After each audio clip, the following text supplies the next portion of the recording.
toward the audience. Yeah. I gotta get my camera out.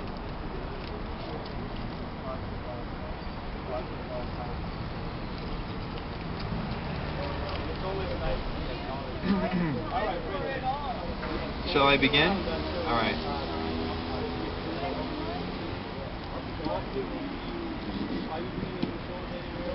So Kevon asked me to prepare 5 to 10 minute speech about the space and why we celebrate it. So the speech is called A Curated Space and Place. So the theme of this year's Hogan's Alley Poetry Festival is legacy, so that's what I want to focus on.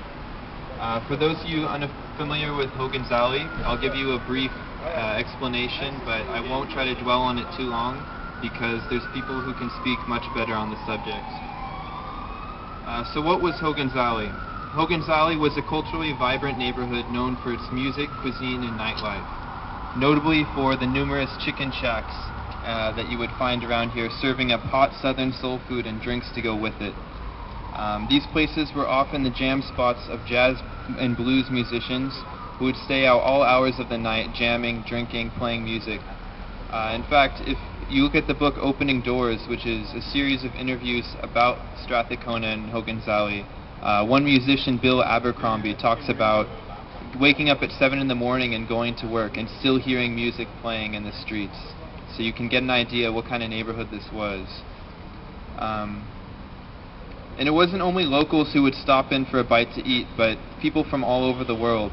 A lot of visiting jazz and blues musicians from the U.S. would come play shows in Vancouver. They'd talk to people and ask, where's the best soul food around? Everyone would say, come right here to Vi's Chicken and Steakhouse.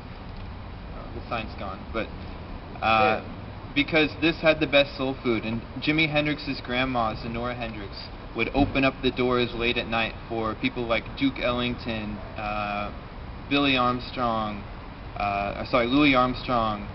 a number of visiting musicians from the U.S. that were well known. And so they'd come and play here, and then after they'd have a couple drinks, of course they would jam late into the night, local people playing alongside with them. It's also believed that Jimmy and his cousin might have helped serve them and clean off their plate, give them a glass of water, and maybe they were influenced by that. Where was Hogan's Alley exactly? Well, there's an alleyway right here you can see, and there was another one that ran just parallel to Union and Pryor, right between the two. If you look over on the Union building right there, you'll see a little blue plaque, which gives you a layout of the neighborhood. Also, if you just take a couple steps across the street, you'll see the alleyway, actually a part of it that still remains at the end over there. Hogan's Alley was just an alleyway, but even the fact that it wasn't an official street, it still had tremendous cultural and social significance. People meeting in the street, people playing music in the street, groups of all types from all over the world mixing together. This makes it a truly unique place. And why was it here? Well, the simplest explanation is just across the viaduct there is the Pacific Railway Station. Most of the men worked as porters on these railroads, so this was a convenient place because it was close to their work. They could walk there. Just under the bridge, there used to stand the Pullman Porters, what's it called? I forget exactly. The Pullman Porters station where people who would get off work late at night, they needed a place to stay because 6 in the morning the next day they had to be back at the train station and off to the East Coast again. And so they would come after work, maybe get a bite to eat, and then go sleep there for the night. Also, just looking at this building here, Creekside Student Residence. And that day it was actually a hotel.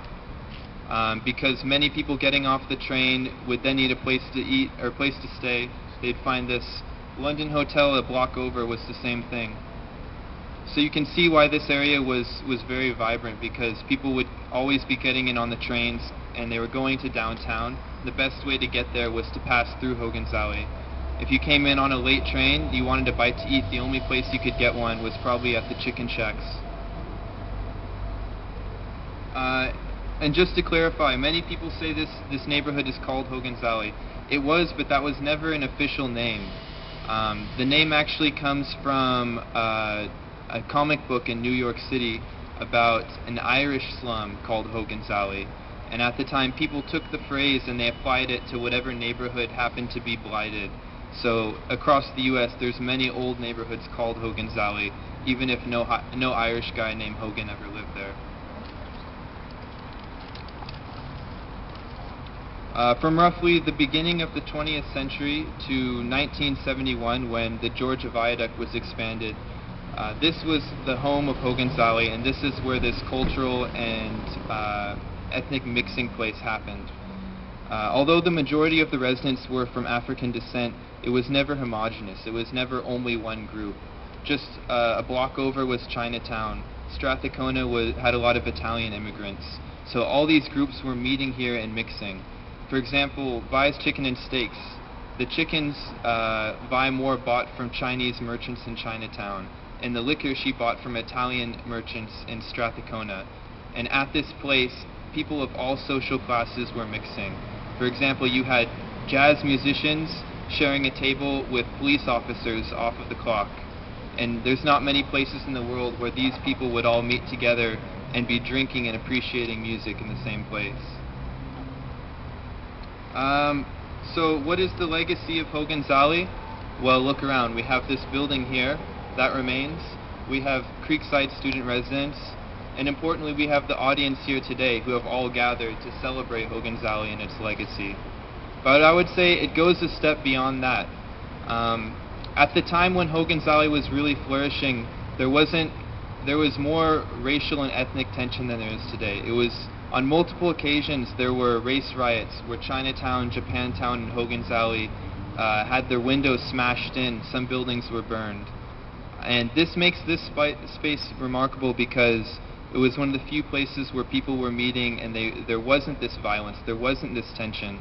At least it didn't happen physically. And I would say this is what makes this place so special, is this is the modern day metropolis, multicultural metropolis of Vancouver. This is where it started, in the back streets of East Vancouver. And you could even say from that, an extension would be the modern multicultural country of Canada. Although this wasn't the only place where that happened, this was certainly one of them. So, I'd like to thank everyone for being here, for showing up, and for giving your time and attention to celebrate the legacy of Hogan's Alley. And I'd like to introduce the next performer, Shannon here, a poet, songwriter, and singer from the downtown east side, here to spread her message of love, peace, and healing.